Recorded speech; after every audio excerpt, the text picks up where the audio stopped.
Now, I had no idea how amazing clove is for your body. And so in this video, I'm going to share what would happen if you consumed or chewed on one clove every single day.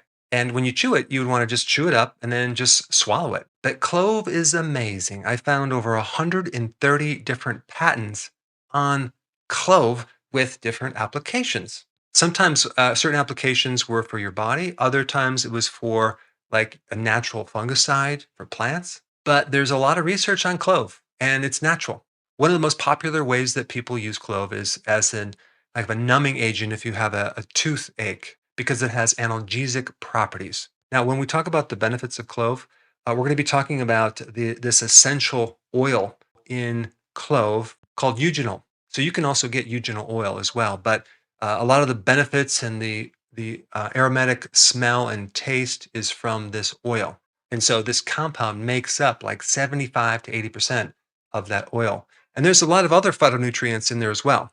One thing I like about using natural herbs or spices is that you get the whole package from nature. It's not an isolated compound like they would use in drugs. And by the way, over 50% of all drugs are derived from plant chemicals. Usually they isolate them and then synthesize them so they can then patent them. But there's some really fascinating properties of clove I want to share with you. These properties are basically defense mechanisms that the plant has created over a long period of time to keep itself alive. And what would you think would be the major attack on plants?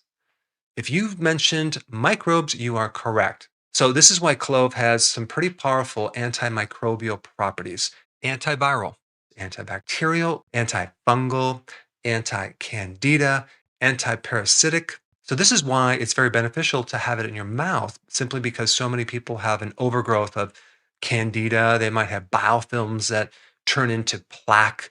They might have some type of gum infection. So, clove oil or just chewing on a clove would be something I would recommend. Now, of course, check with your doctor before chewing on cloves because I'm not claiming that this can cure you of any medical diseases. And if you do become cured, don't mention my name. Some people even use the clove oil on their scalp for problems of fungus or some pathogen. In some of the studies, which I'll list down below, you'll see that it can even help reduce the toxicity that's created as a byproduct from fungus. One study I found that if you combine this with an antibiotic, it increases the MIC value by 1,000%. What does that mean, MIC? This relates to the lowest concentration of an antibiotic at which bacterial growth is completely inhibited.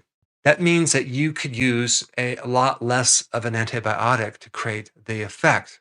And as you know, the more antibiotics you use, the more that you create super bugs because you stress out these bugs, you kill a lot of them, but then the ones that don't die become super bugs and they become resistant against that stress from now on. And they can pass on their genes for resistance to other microbes. So, just like in humans, when we go through stress, many times we become stronger.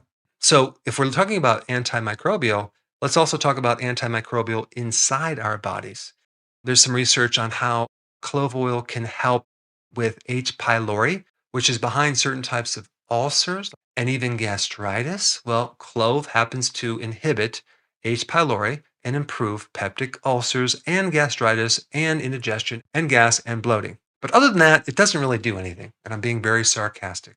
This phytonutrient in clove also has the effect of inhibiting something called MAO. So it's an MAO inhibitor, which, if you look up an MAO inhibitor, it's used as an antidepressant where certain receptors are inhibited. So you have an increase of noradrenaline, serotonin, and dopamine. We also have an anti inflammatory effect. So it's good for arthritis. There's even data on having properties anti cancer, specifically lung cancer. Now, as far as side effects from clove oil, and I'm talking about the oil, not the clove itself, as long as you stay below 2.4 milligrams per kilogram of your weight, and that's what I like about spices and herbs and things like that, they're relatively safe. However, you can always overdose on it. If you have too much of it, it can create some toxicity in your liver. People sometimes can be allergic to it.